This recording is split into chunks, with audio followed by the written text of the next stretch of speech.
ہے، اور اس شب میں 1 سال کے معاملات جو ہیں وہ فرشتوں کے حوالے کر دیے جاتے ہیں۔ اس اعتبار سے اس کو کہا گیا لیلہ مبارکہ،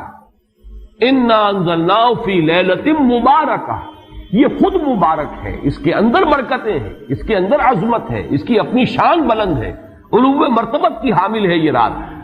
یہ 2 مفہوم جو ہیں جب تو میں نے جیسا کہ عرض کیا یہ تو بہت کثرت کے ساتھ ہیں اور یہی زیادہ مشہور بھی ہیں۔ ایک تیسرا مفہوم جو شاذ ہے جو لیا گیا قدر سے، کہ قدر کا ایک مفہوم ہے تنگی کا بھی، جیسے کہ سورۃ الفجر میں ہم پڑھ چکے ہیں فَأَمَّا الْإِنسَانُ إِذَا مَا ابْتَلَاهُ رَبُّهُ فَأَكْرَمَهُ وَنَعَّمَهُ فَيَقُولُ رَبِّي أَكْرَمَنِ وَأَمَّا إِذَا مَا ابْتَلَاهُ فَقَدَرَ عَلَيْهِ رِزْقَهُ فَيَقُولُ رَبِّي أَهَانَنِ۔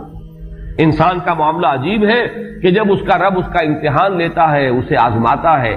نعمتیں دے کر، عزت دے کر، تو کہتا میرے رب نے مجھے عزت دے دی، اور جب اس کا رب اس کو آزماتا ہے اس پر رزق کو تنگ کر کے، تو وہ کہتا میرے رب نے مجھے ذلیل کر دیا۔ تو یہاں پر جو تنگی کا مفہوم ہے قدر میں، تو ایک مفہوم یہ لیا گیا ہے کہ یہ لیلۃ القدر لیلۃ الضیق ہے، اور یہ اس لیے کہ اس زمین پر اتنی کثرت سے، اتنی کثیر تعداد میں فرشتے نازل ہوتے ہیں کہ تنگی پیدا ہو جاتی ہے۔ اب اس کے بعد سوال پیدا ہوتا ہے کہ یہ رات جو ہے مخفی کیوں رکھی گئی؟ تعین کے ساتھ کچھ معلوم نہیں یہ رات کون سی رات ہے، کون سی رات ہے، اس کا جواب تو میں بعد میں دوں گا کہ اس میں جو آراء ہیں مختلف، لیکن یہ کہ اس کو کیوں مخفی رکھا گیا اس پر کچھ پیاری باتیں ہیں جو مفسرین نے کہی ہیں۔ پہلی بات تو یہ کہ جتنی عظیم چیزیں ہیں ان سب کو مخفی رکھا گیا۔ قیامت کب آئے گی؟ مخفی ہے، آئے گی یہ یقینی ہے، کب آئے گی؟ یہ تو ان امور میں سے ہے کہ جس کا علم نبی اکرم صلی اللہ علیہ وسلم کو بھی نہیں دیا گیا، جبرائیل کو بھی نہیں دیا گیا۔ چنانچہ حدیث جبرائیل میں واضح طور پر الفاظ موجود ہیں وَمَا الْمَسْئُولُ عَنْهَا بِأَعْلَمَ مِنَ السَّائِلِ، کچھ معلوم نہیں، نہ سائل کو معلوم نہ مسئول کو معلوم قیامت کب آئے گی۔ اسی طرح بعض روایات میں جو آتا ہے اس میں اعظم، اللہ کا ایک نام ایسا ہے کہ اس کے واسطے سے اللہ سے جو بات مانگی جائے وہ رد نہیں ہو، لیکن وہ کون سا نہیں بتایا گیا۔ اقوال ہیں، اندازے ہیں، حی و قیوم پر زیادہ، الحی القیوم پر زیادہ لوگوں کا جو ہے وہ اجماع ہوا ہے، لیکن یہ کہ یقین سے نہیں کہہ سکتے۔ تو اسی میں اس کو بھی نوٹ کر لیجئے کہ اس کو مخفی رکھا گیا ہے لیلۃ القدر کو۔ لوگ زیادہ سے زیادہ محنت کریں، زیادہ سے زیادہ مشقت کریں، اس کے لیے جو بھی اس کی قدر و منزلت سے کسی درجے میں آگاہ ہے، وہ اگر معین ہی ہو جاتا کہ ایک شب یہ ہے تو پھر تو سب کے سب اس رات میں محنت کر لیتے، باقی راتیں جو ہیں وہ پھر سونی اور ویران گزرتی۔ لیکن یہ کہ مطلوب یہ ہے کہ زیادہ سے زیادہ راتیں آباد ہوں، زیادہ سے زیادہ راتوں میں ذکر ہو، عبادت ہو، دعا ہو، اس لیے اس کو مخفی رکھا گیا، یہ حکمت ہے۔ اس میں بھی ایک عجیب نکتہ ہے جو امام راضی رحمۃ اللہ علیہ نے بیان کیا ہے، اور حوالہ اگرچہ نہیں دیا اس حدیث کا، لیکن ایک روایت کے حوالے سے بات بیان کی ہے کہ اس کے ظاہر نہ کرنے میں بھی اللہ کی ایک شفقت اور رحمت ہے بندوں کے حق میں، اس لیے کہ اس کی قدر جتنی زیادہ ہے اتنی ہی اس کی ناقدری پر سزا ہوگی۔ اگر معلوم ہو کہ یہ شب ہے اور اس کی ناقدری کو انسان کرے تو گویا کہ پھر وہ اتنا ہی زیادہ مورد عقاب اور مورد سزا بن جائے گا۔ اس کے لیے ایک بڑا پیارا واقعہ نقل کیا امام راضی نے کہ حضور صلی اللہ علیہ وسلم حضرت علی رضی اللہ تعالی عنہ ایک روز مسجد میں داخل ہوئے، ساتھ ہی آئے ہیں، دیکھا کہ ایک شخص سو رہا ہے، نماز کا وقت ہو چکا تھا۔ حضور نے حضرت علی سے فرمایا کہ اسے جگا دو، اسے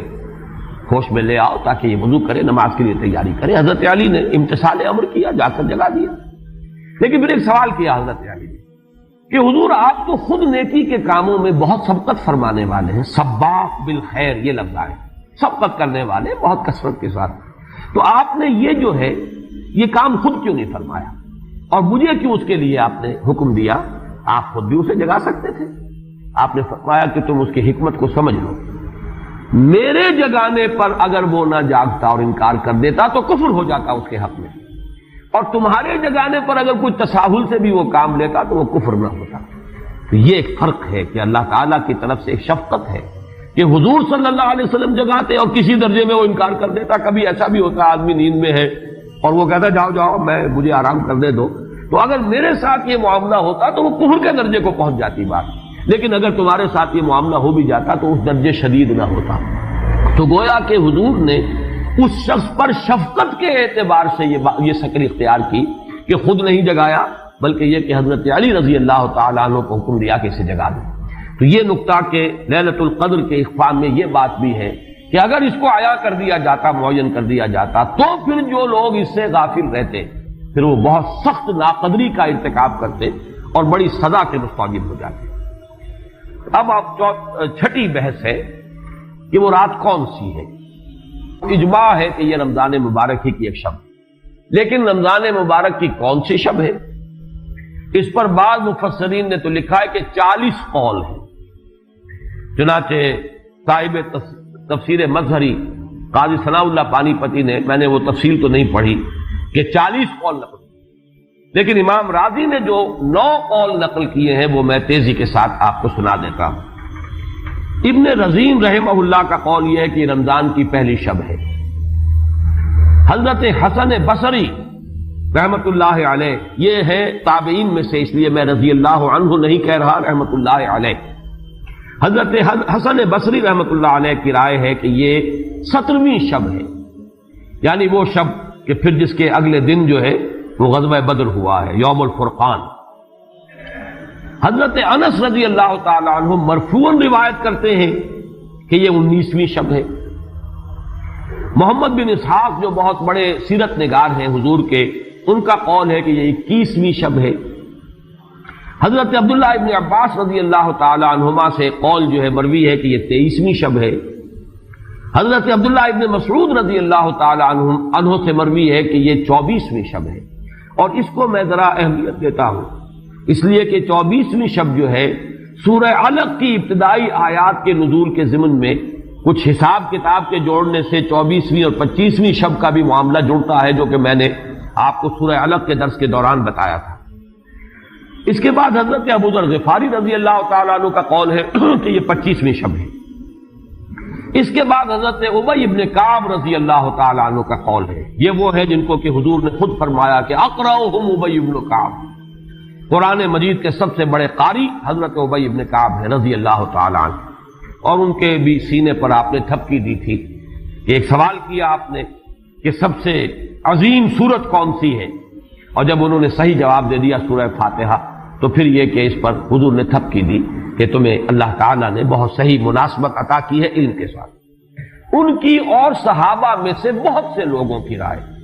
یہاں تک کہ یہ کہا جا سکتا ہے کہ بقیہ اقوال جو ہیں وہ شاذ کے درجے میں ہیں، اور یہ گویا کہ اگر اجماع نہ کہا جائے تو بہت حد تک اتفاق کے درجے میں ہے کہ یہ 27ویں شب ہے۔ اور اس 27ویں شب کے ضمن میں حضرت عبداللہ ابن عباس سے ایک روایت میں پہلے آپ کو بتا چکا ہوں کہ 23ویں شب، لیکن 27ویں شب کے ضمن میں جو مختلف روایات حضرت عبداللہ ابن عباس رضی اللہ تعالی عنہما سے مروی ہیں، ان میں بھی کچھ لطیف نکات ہیں، وہ میں بعد میں بیان کروں گا۔ اس کے بعد ایک شاذ قول اور بھی ہے کہ یہ 29ویں شب ہے۔